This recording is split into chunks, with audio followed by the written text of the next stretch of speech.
Hello, and welcome to another episode of A Noob's Guide. Same disclosure as before, I'm not an expert on Destiny.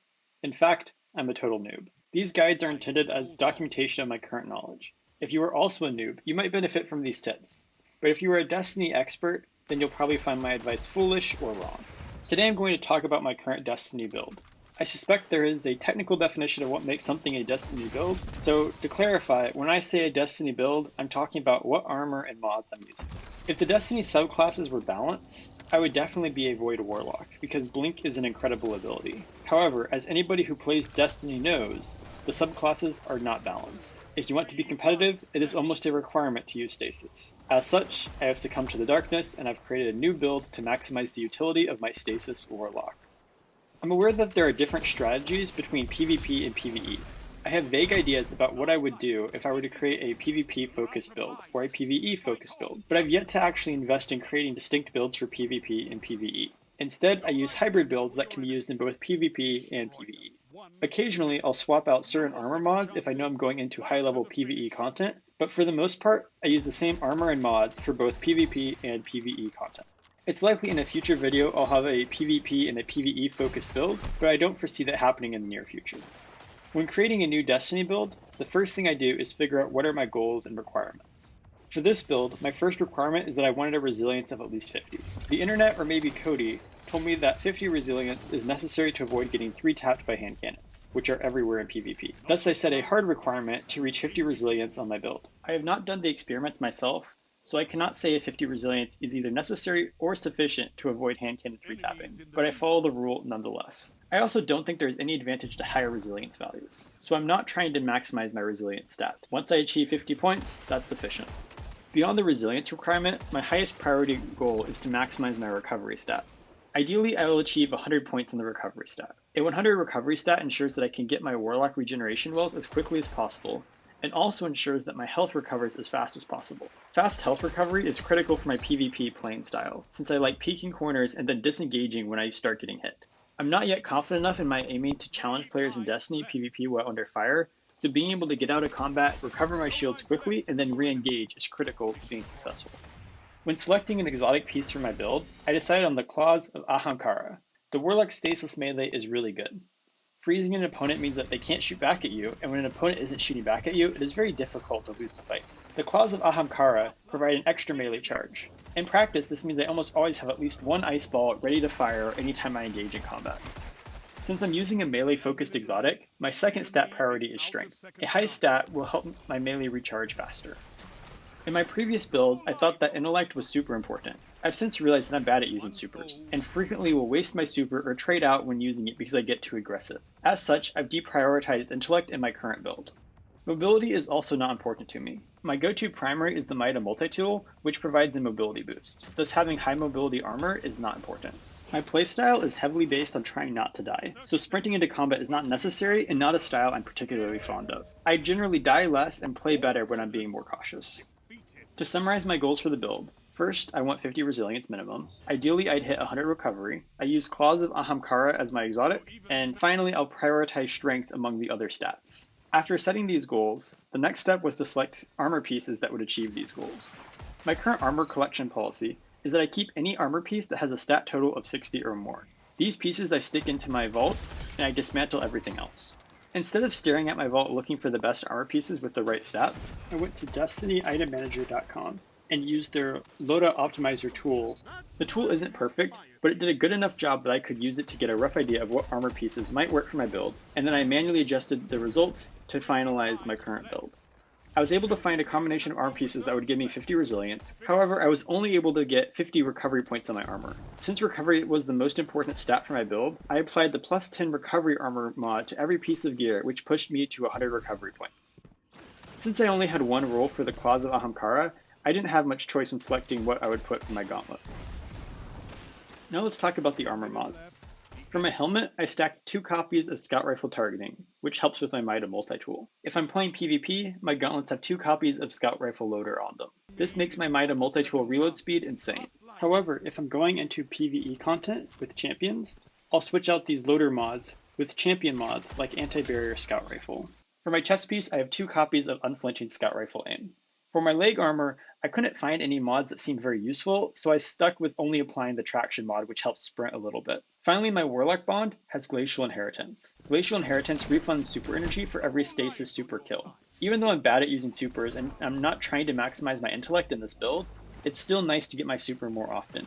Glacial Inheritance is primarily only useful in PvE, since I can use my super on combatants and have a significant portion of the energy refunded. In PvP, this mod is usually not super useful for me. By now you can probably tell that almost all of my armor mods are specifically trying to enhance the Might multi-tool. Even though my exotic is based on getting extra melee charges, my playstyle is heavily based on gunplay.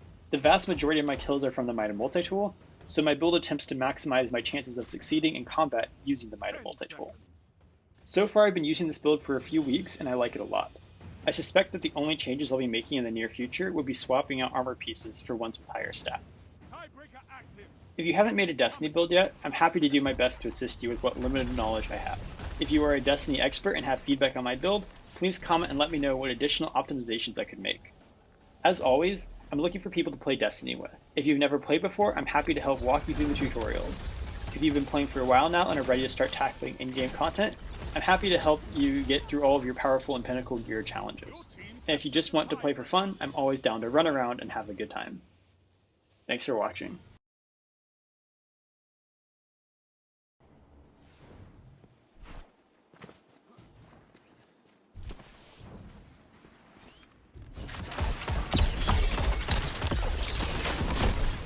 Lives left.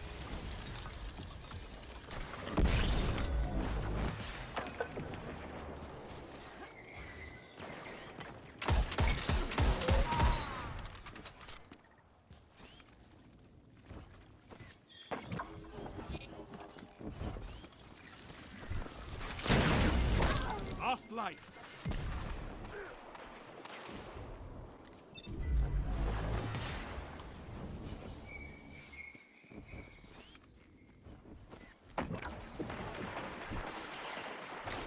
Your team's out of lives.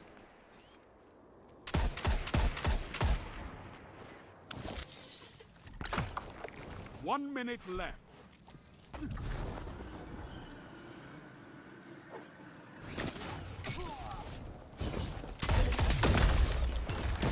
It's all up to you now.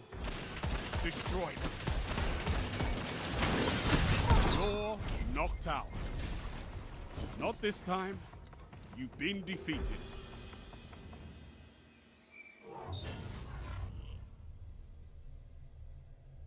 It's dead even.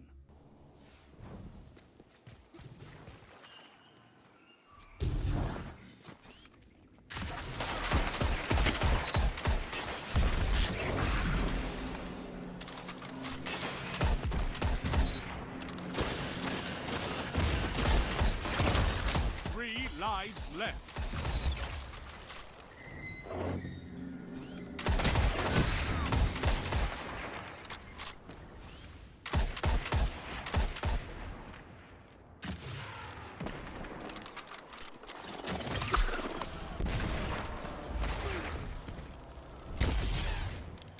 Last life.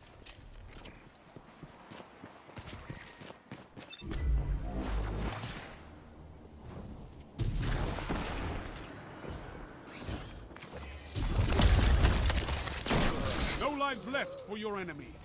Destroy them. 1 minute left. The enemy is out of second chances.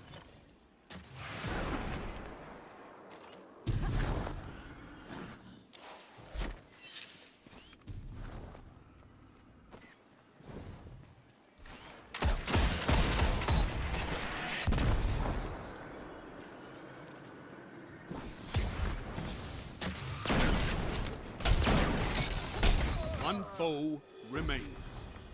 30 seconds. Slay your enemy and they stay dead. No more lives on your side.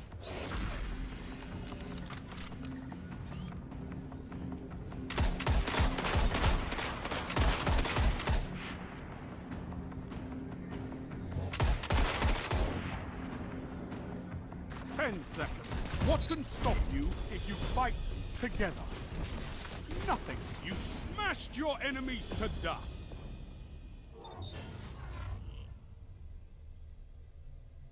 You have them where you want them.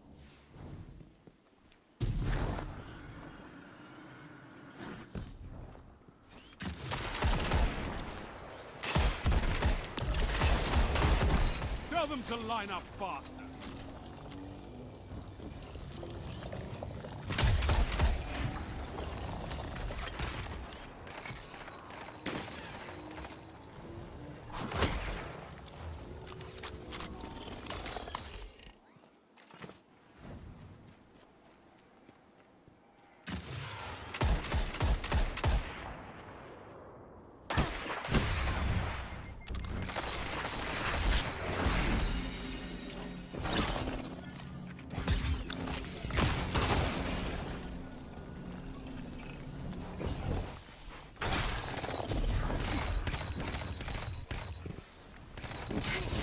Enemy team is out of line. Couple them. 1 minute left. The enemy is out of second chances.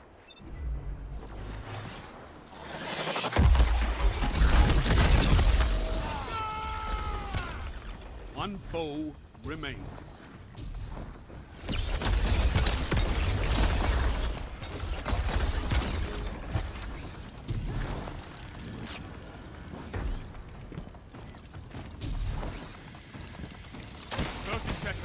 Slay your enemy and they stay dead.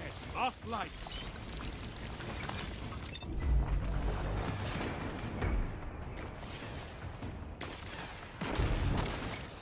No more lives on your side.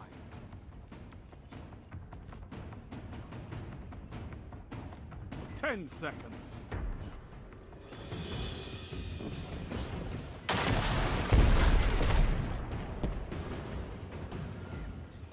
Tiebreaker active. You have one last shot at survival.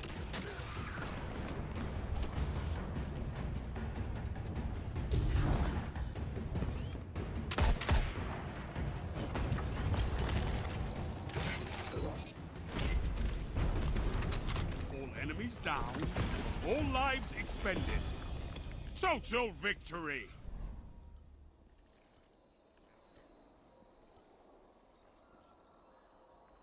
Your will to live crushed your enemies. Good.